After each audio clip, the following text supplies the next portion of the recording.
വാക്കുപാലിച്ച് കേന്ദ്രമന്ത്രി സുരേഷ് ഗോപി. ഇരിങ്ങാലക്കുട ക്രൈസ്റ്റ് കോളേജിന് synthetic track പണിയാൻ തുക അനുവദിച്ചു.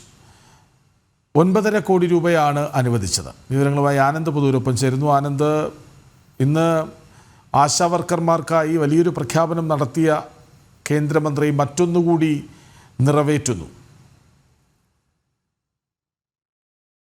സുരേഷ് ഗോപി പറഞ്ഞ വാക്കുകൾ ഓരോന്നായി പാലിക്കുന്ന ഒരു കാഴ്ച തന്നെ നമ്മൾ നേരത്തെയും കണ്ടിട്ടുണ്ട്. പ്രത്യേകിച്ച് തൃശൂർ റെയിൽവേ സ്റ്റേഷൻ അടങ്ങുന്ന പദ്ധതികൾക്ക് കോടികൾ ചെലവിട്ടുകൊണ്ട് അദ്ദേഹം അല്ലെങ്കിൽ ആ കോടികൾ അനുവദിച്ചിരുന്നു. ഇപ്പോൾ ഈ ഇരിങ്ങാലക്കുട ക്രൈസ്റ്റ് കോളേജിന്റെ ഏറെക്കാലത്തെ ഒരു പ്രധാനപ്പെട്ട ആവശ്യമായിട്ടുള്ള സിന്തറ്റിക് ട്രാക്കിന്റെ അറ്റകുറ്റപ്പണികളും അതുമായി ബന്ധപ്പെട്ടുകൊണ്ടുള്ള പ്രവർത്തനങ്ങൾക്കുമാണ് ഇപ്പോൾ 9.5 കോടി രൂപ അദ്ദേഹം അനുവദിച്ചിട്ടുള്ളത്. ഇന്ന് രാവിലെ ഇത്തരത്തിൽ ആശാ വർക്കർമാർക്കായി ഒരു കൺസോർഷ്യം രൂപീകരിക്കുമെന്ന് അദ്ദേഹം പ്രഖ്യാപിച്ചിരുന്നു. അദ്ദേഹത്തിന്റെ മാത്രം സംഭാവനയായി ഏതാണ്ട് 1 കോടിയോളം രൂപ സംഭാവനയായി നൽകും എന്ന് അദ്ദേഹം പറഞ്ഞിരുന്നു. അതായത് ആ കൺസോർഷ്യത്തിലേക്ക് നൽകുമെന്നും മാത്രമല്ല മറ്റ് സമൂഹത്തിലെ സുമനസ്സുകളെ കൂടി സംഘടിപ്പിക്കും അല്ലെങ്കിൽ അതുമായി ബന്ധപ്പെട്ടുകൊണ്ടുള്ള ആ കൺസോർഷ്യത്തിന്റെ ഒരു വിപുലീകരണത്തിന് സ്വാഭാവികമായിട്ട് ഒരു ശ്രമം ഉണ്ടാകുമെന്നും അദ്ദേഹം പറഞ്ഞിരുന്നു.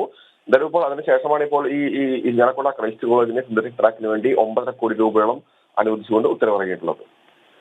ശരി, ആനന്ദ് പുതൂർ വിവരങ്ങൾ നൽകി.